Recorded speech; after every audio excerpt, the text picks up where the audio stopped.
Welcome back to Sit With Me. This week we get to sit with Amanda.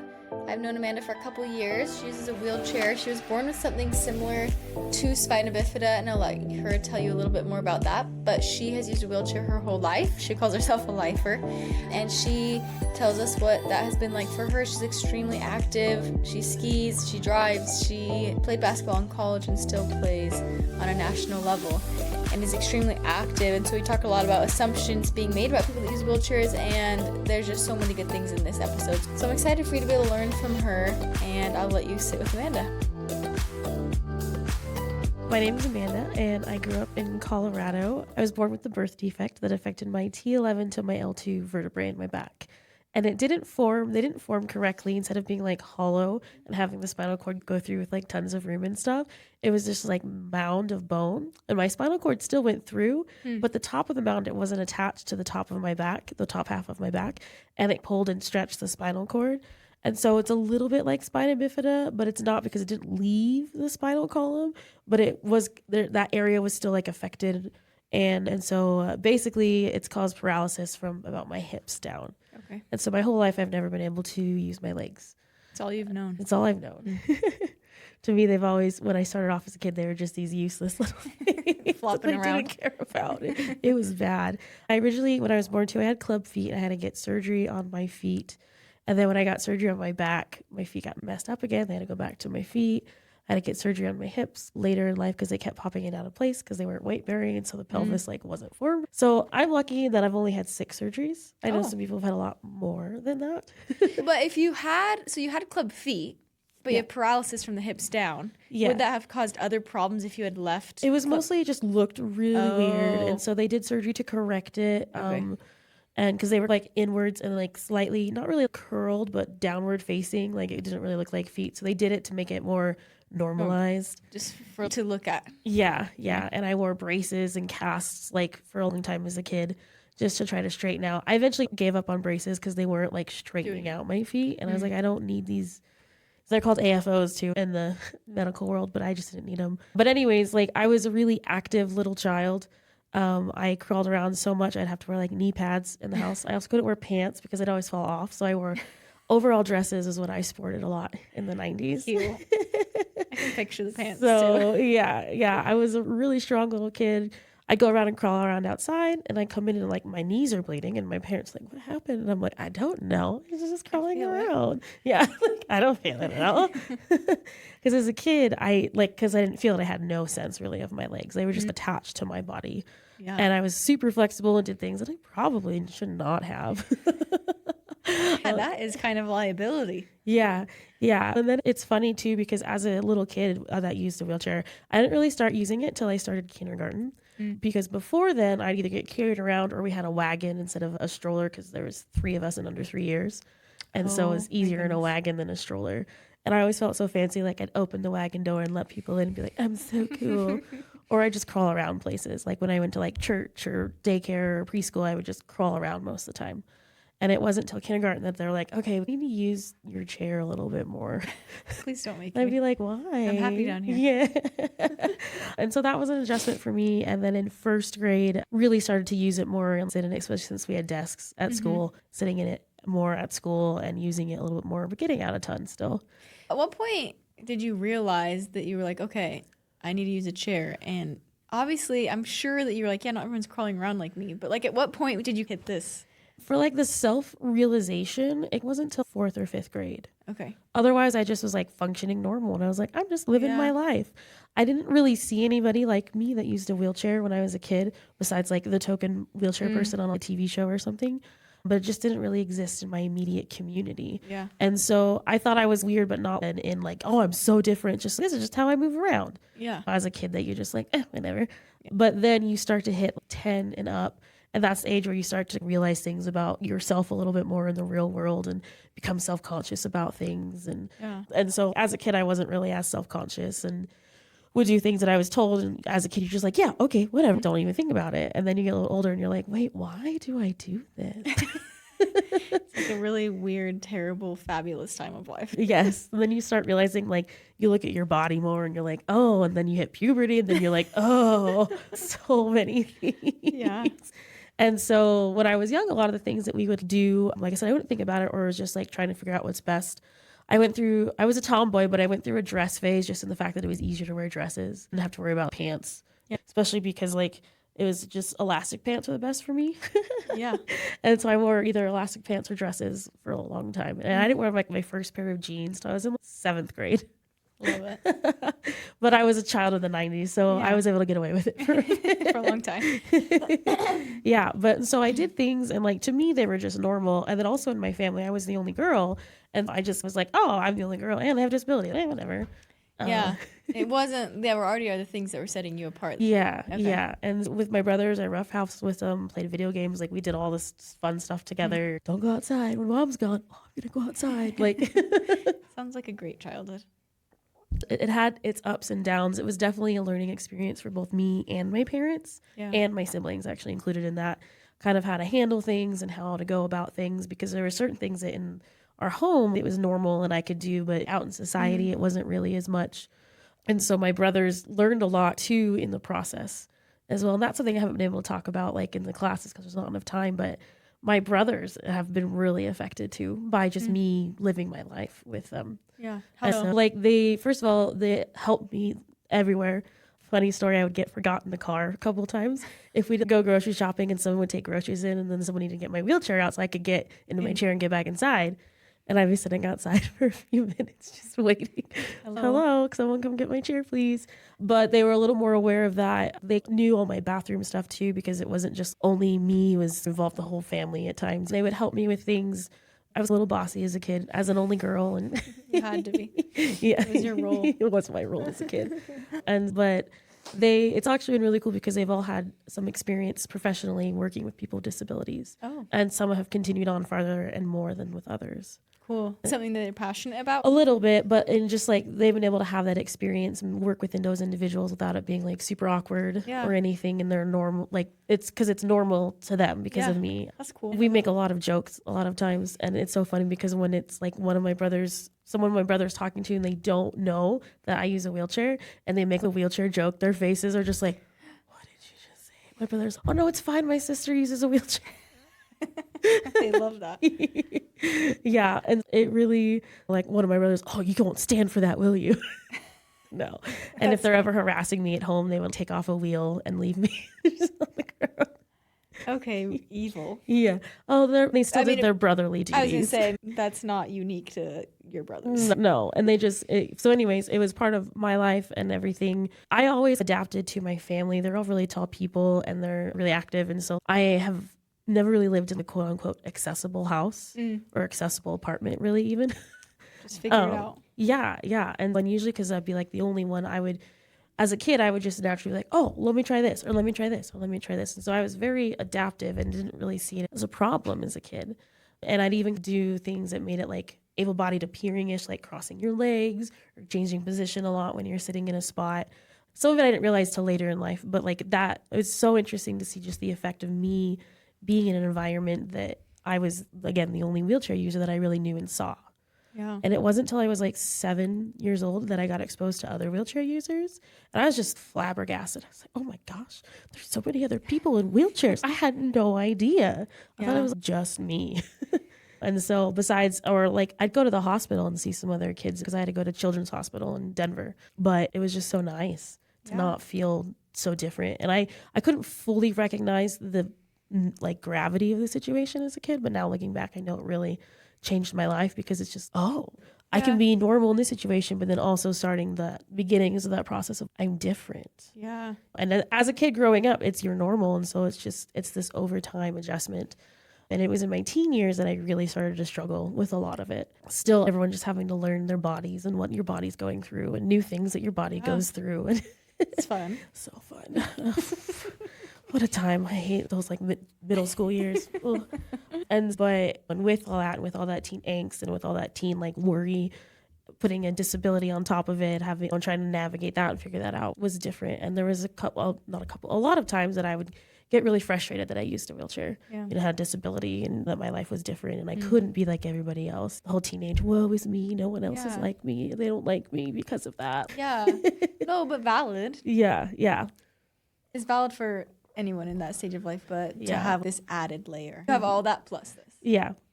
And so for me, performing arts and sports have been something that have been huge in my life. I started piano because my oldest brother was doing violin. And I was like, I want to do violin. My mom said piano first, which good call, Mom, looking back.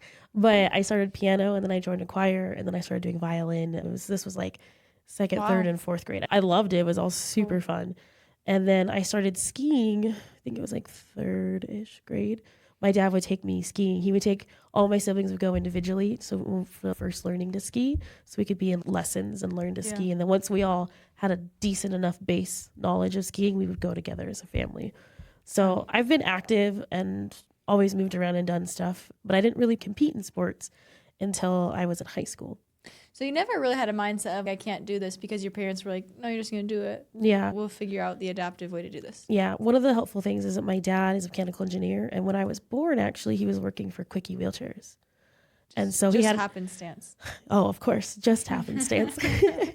That's pretty cool. So one of those things where you definitely see the higher hand and whatnot. But so he already had this really cool exposure to it all and everything.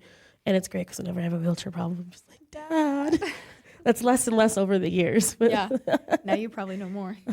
I don't know about that. There's some things that I talk about and then he like talks about the physics and why. And I'm like, oh. I'm like, I just want a simple solution, Dad. So he had this insight to making things work for you. Yeah. And because too, it was really nice. He said that they would play around in chairs when they had downtime at work. Really?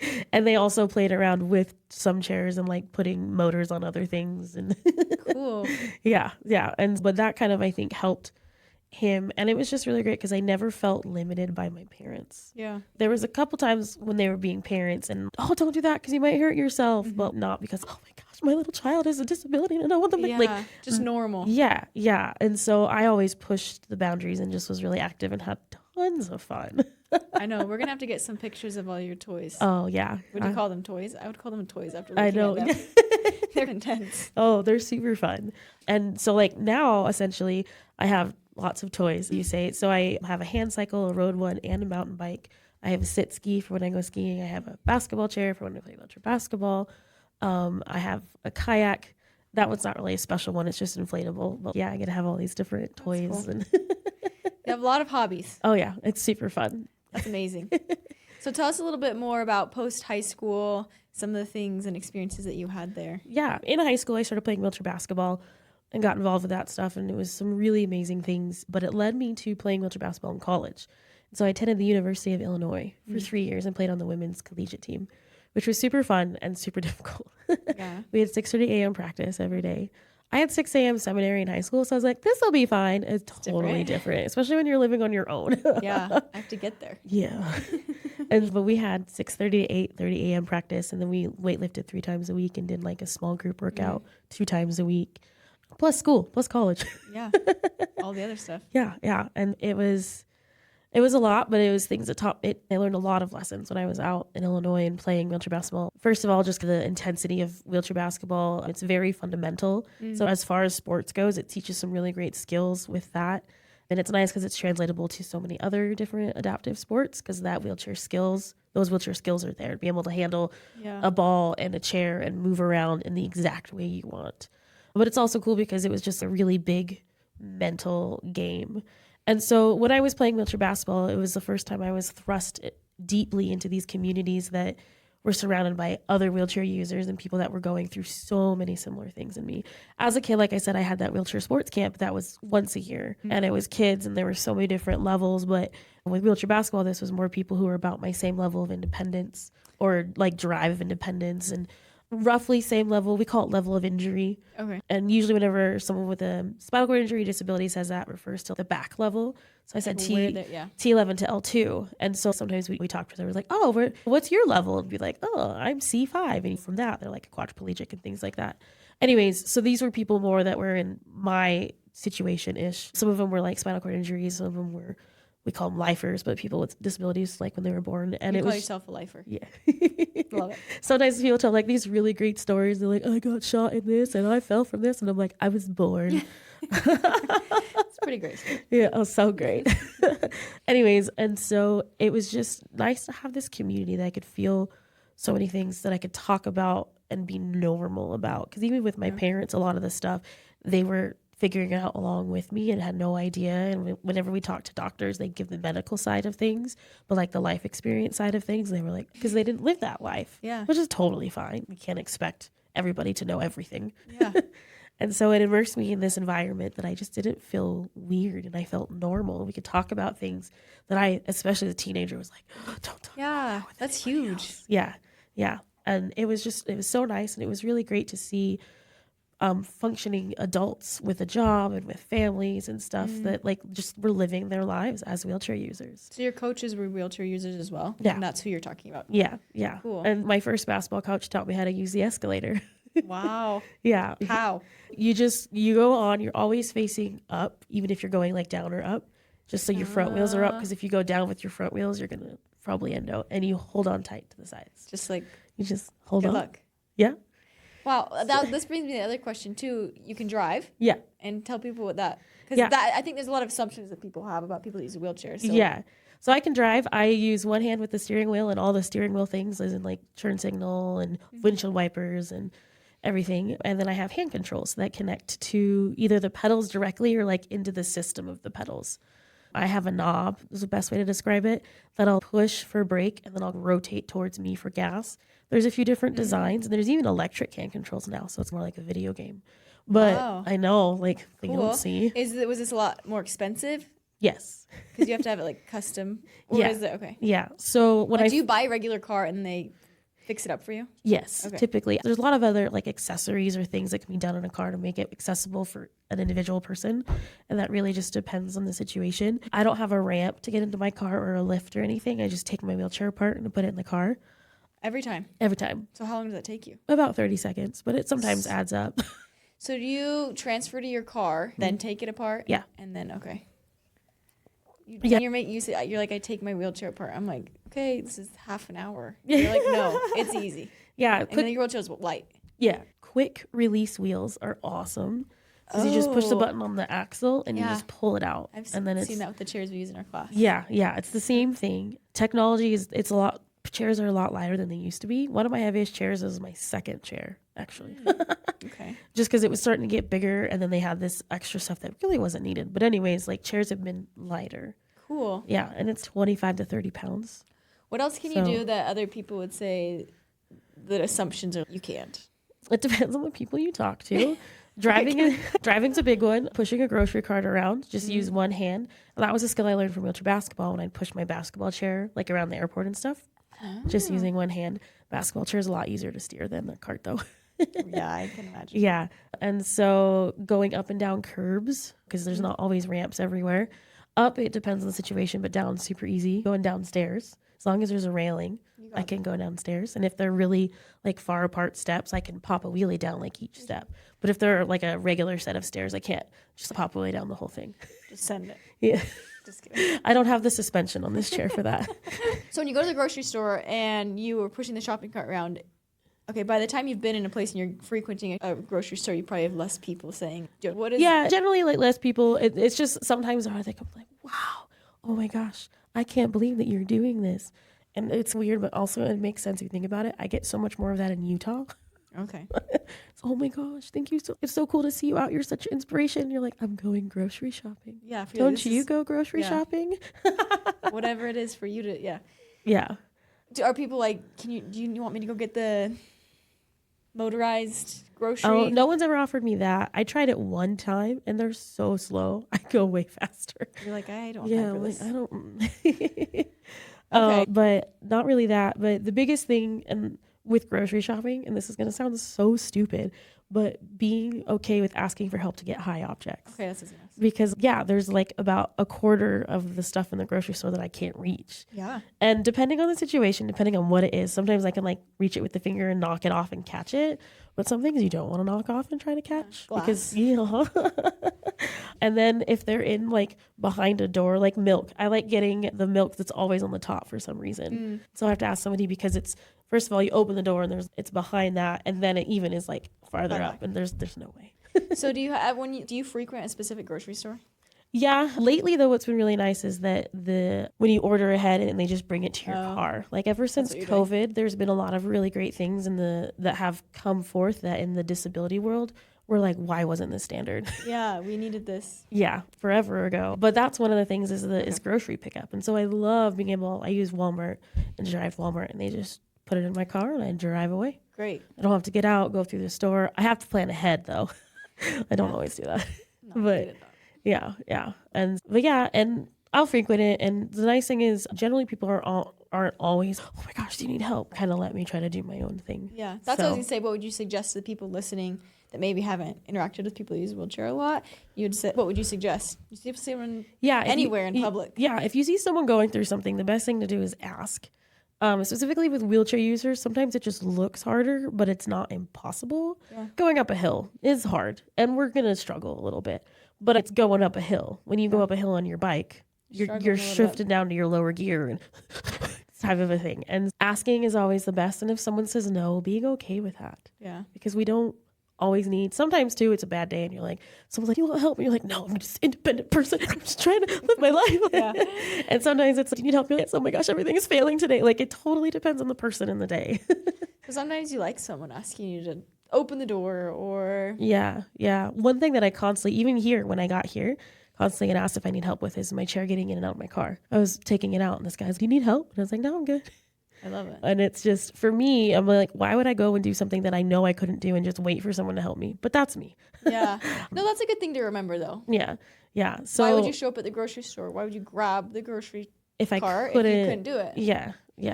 But always just asking and never assuming and just start doing something because that can put everybody in danger. And so you're like, that doesn't sound too bad.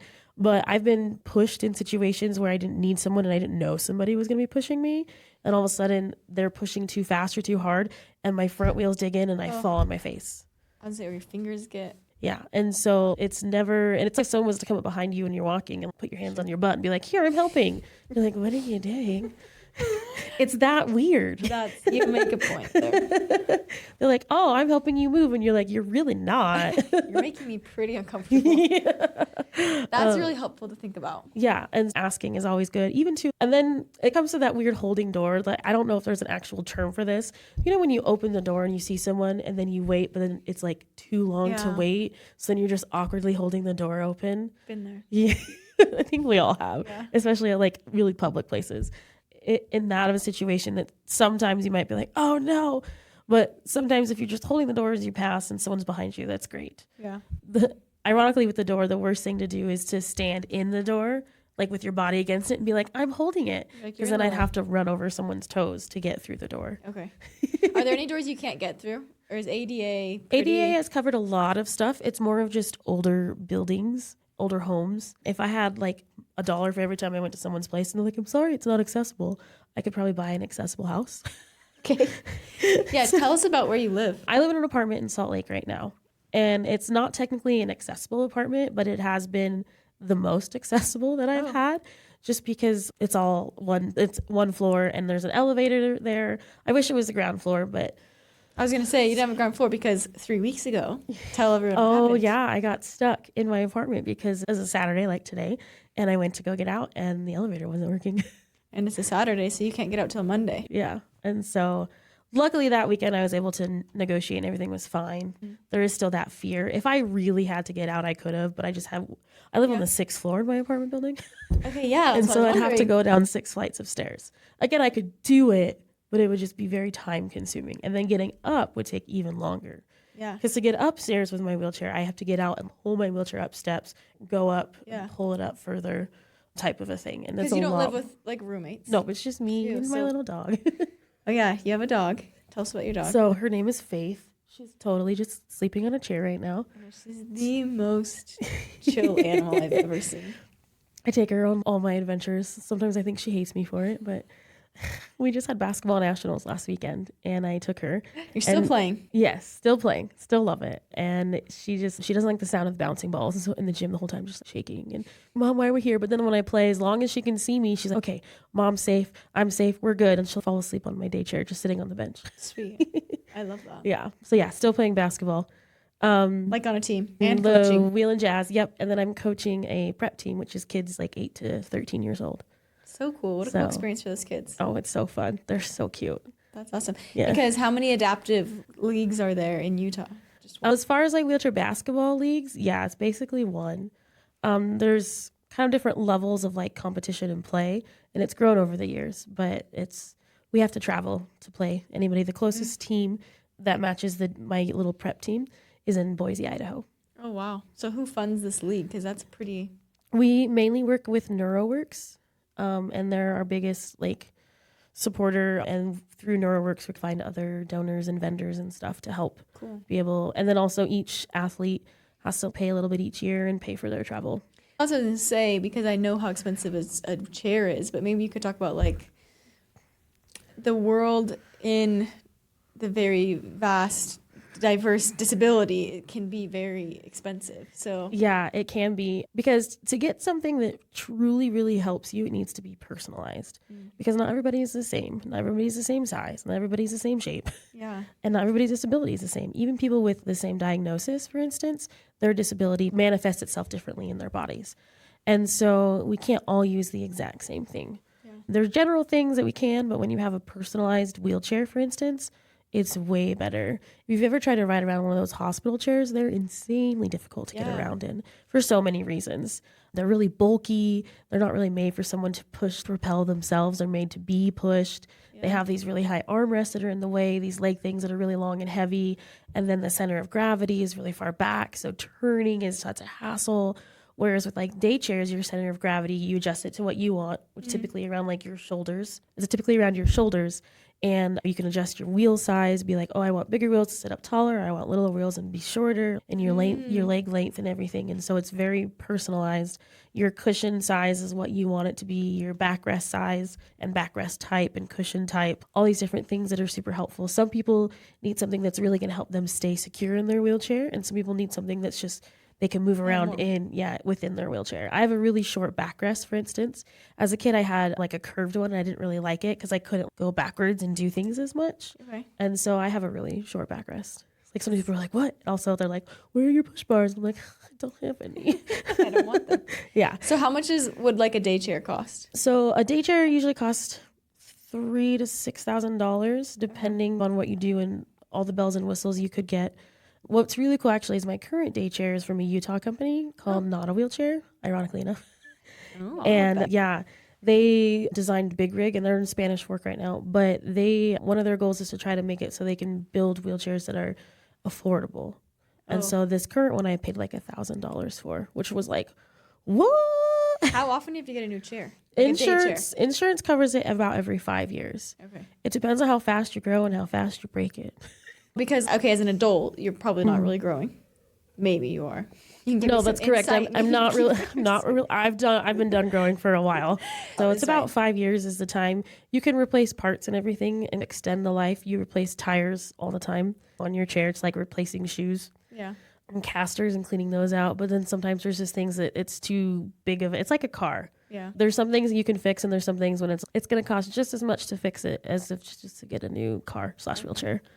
And a sport chair.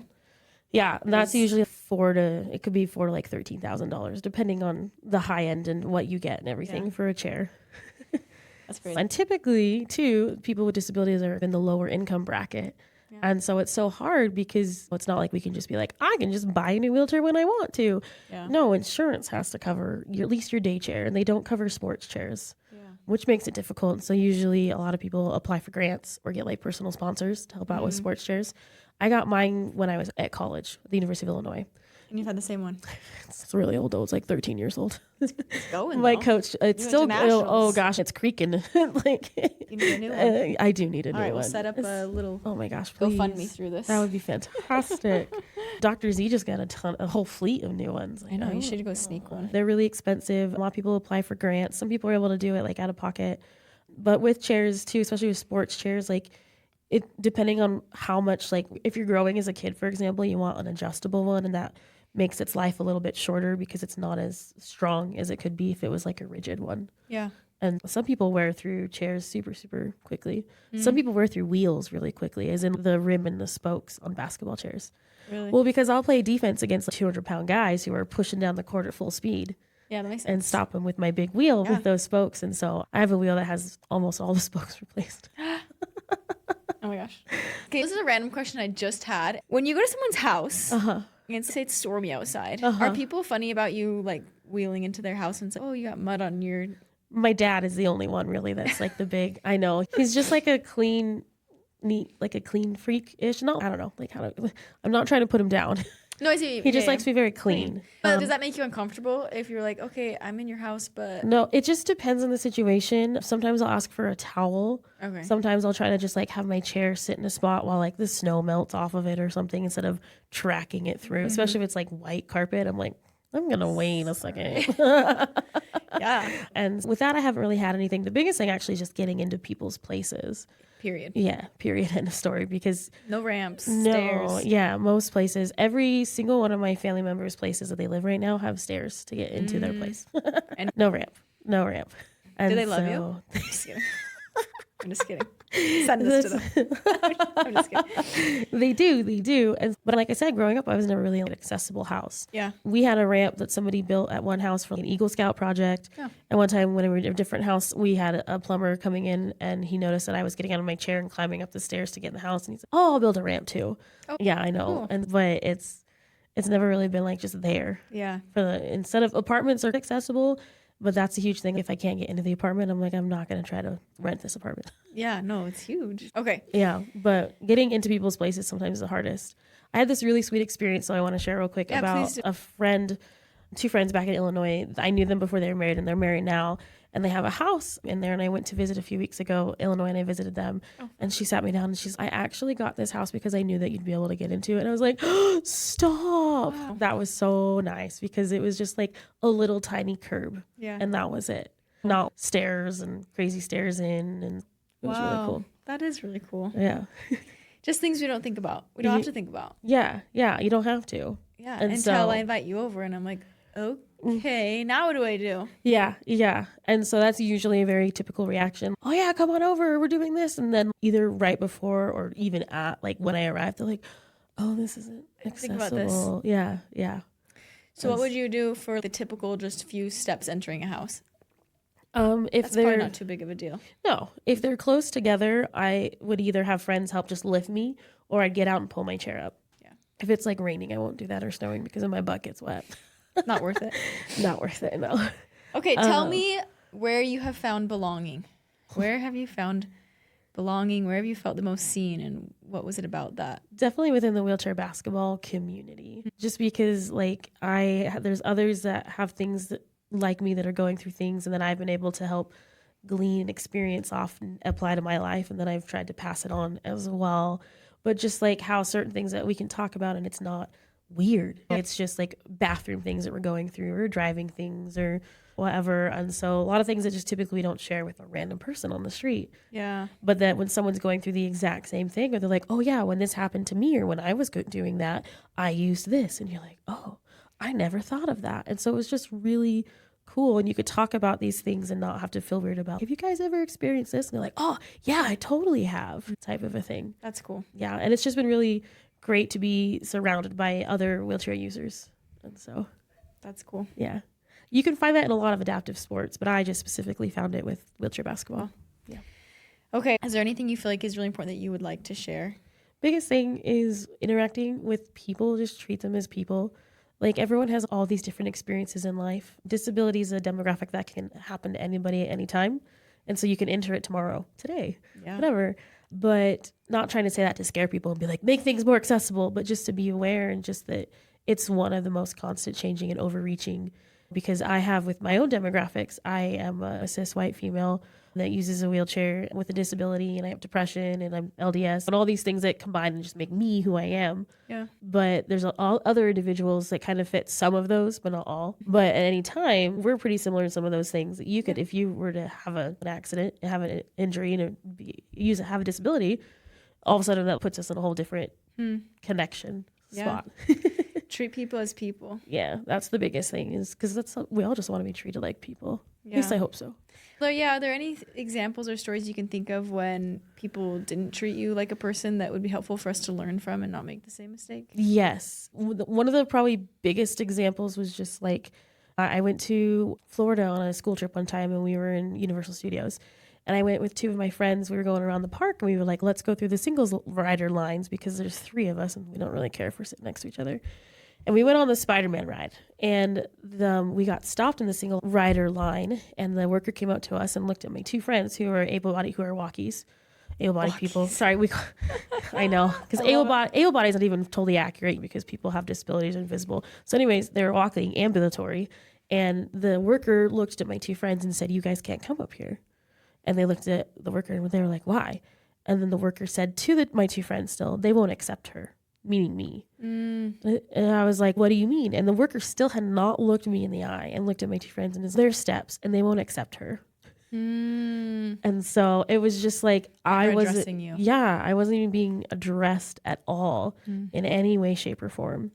And then one other experience that I remember, one time I was riding a van like from one city to another when I was in Illinois to get to the airport, and the spot to put my wheelchair was in the back where they had the lift, and it was like this big old Sprinter type van. And I was like, well, can I get out and sit in the seat? And they were like, no. And they put all the luggage with me in the back, and I was like, I just feel like a piece of luggage in the back of this car. And so it was like crying the entire ride. I was like, that was super fun. Like dehumanizing. Yeah. Where I couldn't even have the freedom to get out of my chair because I usually like to. I do a ton of movement and stuff. And in this, I was given no option and forced to just be literally surrounded by suitcases. That's terrible. Yeah. It's just hard because you know your ability and other people are the ones that are limiting your ability. So I've had tons of experiences like it, but it's just that there's times that people will put their own limitations on me and not even ask me or talk to me. And then they won't, like, I can't do anything. Yeah. Because of them, not because of you. Yeah. Or the disability. Yeah. Sometimes there are a few instances when it's like a safety thing, which I totally get. But most of the time it's not. It's just like you can't do that. Well, why not? You just can't. But also like the first story to address you. Yeah. Yeah. Like I'm a person. You're a person. Yeah. And to not look you in the eye. And I think that is common to talk to the person that maybe is with someone that's using a wheelchair, that if you're not a wheelchair user, maybe if you appear to have another kind of disability. I know a lot of people who are non-speaking, nonverbal, experience that a lot too because they're nonverbal. But just because they're nonverbal doesn't mean they can't hear and understand what you're saying. Or communicate in a different way. Communicate in a different way. Yeah, with like sign language or with nods. And sometimes they'll have a communication board. But that's another thing too, is communicating with anybody when trying. And if there's things that they can't do, just trying to see what someone's able to do and able to communicate with. That's, I think, key. That's one thing I've learned for myself is I think sometimes we are unwilling to be uncomfortable. Yeah. Because it's uncomfortable if I start talking to you and I can't understand you. Yeah. If you were nonverbal, right? Yeah. But to not give that person the chance for you to be uncomfortable and be like, okay, let me try again, is something that's probably painful for them to never have the opportunity to really communicate and be seen as a person. Yeah. There's a few comedians that have gone on that they have CP or something, but they use a recorded like robotic voice to do it. And it's really funny. Like the delivery. Exactly I'm so glad you do. And I have CP and people tell me my voice is sexy. I'm going to tag some of these videos. That's funny. Yeah, no, that's true. And it's just that, again, it's those assumptions that people make and their own expectations that they'll put on other people. Yeah. And it's in so many demographics, and with people with disabilities, so it's all over the board. And sometimes people don't even think you can push yourself. Yeah. No, that's true. Yeah. Okay, 2 things I'm taking away. 1, treat everyone like a person. Yeah. And then just ask. Yeah. If you're unsure what to do or you're unsure how someone needs help, you ask. Oh, for sure. Yeah. And be patient in the response too. Yeah. Speaking of people with different ways of communicating. And if you're wrong or they don't want help, it's okay. It's okay. It's totally I'm glad you asked. Okay. Yeah. I'm never going to be like, oh, I can't believe you asked me that. Yeah. You're too kind. Stop it. Okay. Thank you. You're amazing.